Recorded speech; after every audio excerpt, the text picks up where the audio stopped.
ಕರ್ನಾಟಕದಲ್ಲಿ ಕಾಂಗ್ರೆಸ್ ಸರ್ಕಾರ 1,000 ದಿನಗಳನ್ನು ಪೂರೈಸಿದ ಹಿನ್ನೆಲೆಯಲ್ಲಿ ಫೆಬ್ರವರಿ 13ರಂದು ಹಾವೇರಿಯಲ್ಲಿ ಸಂಭ್ರಮಾಚರಣೆ ಕಾರ್ಯಕ್ರಮವನ್ನು ನಡೆಸಲಾಗುವುದು ಎಂದು ವಿಧಾನ ಪರಿಷತ್ ಸದಸ್ಯ ಹಾಗೂ ರಾಜ್ಯ ಸರ್ಕಾರದ ಮುಖ್ಯ ಸಚೇತಕ ಸಲೀಂ ಅಹಮದ್ ಹೇಳಿದರು.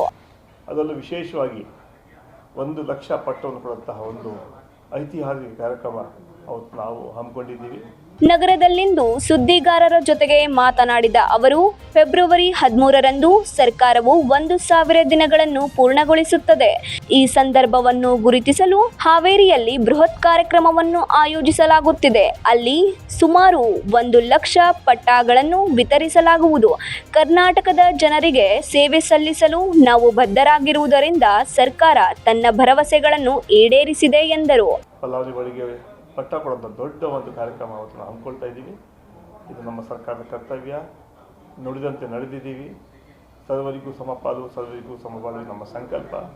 ಅದರ ಮೂಲಕ ಕರ್ನಾಟಕ ಸಿಎಂ ಸಿದ್ದರಾಮಯ್ಯ ಮತ್ತು ಉಪಮುಖ್ಯಮಂತ್ರಿ ಡಿಕೆ ಶಿವಕುಮಾರ್ ಅವರ ನೇತೃತ್ವದಲ್ಲಿ ಮತ್ತು ಕಾಂಗ್ರೆಸ್ ಅಧ್ಯಕ್ಷ ಮಲ್ಲಿಕಾರ್ಜುನ ಖರ್ಗೆ ಹಾಗೂ ಎಲ್ಒಪಿ ರಾಹುಲ್ ಗಾಂಧಿ ಅವರ ಮಾರ್ಗದರ್ಶನದಲ್ಲಿ ನಾವು ಅದನ್ನು ಜಾರಿಗೆ ತಂದಿದ್ದೇವೆ. ಕರ್ನಾಟಕ ಸರ್ಕಾರ ಅದ್ಭುತ ಕೆಲಸ ಮಾಡುತ್ತಿದೆ ಎಂದು ಹೇಳಿದರು. 9 ಲೈವ್ ನ್ಯೂಸ್, ಹುಬ್ಬಳ್ಳಿ.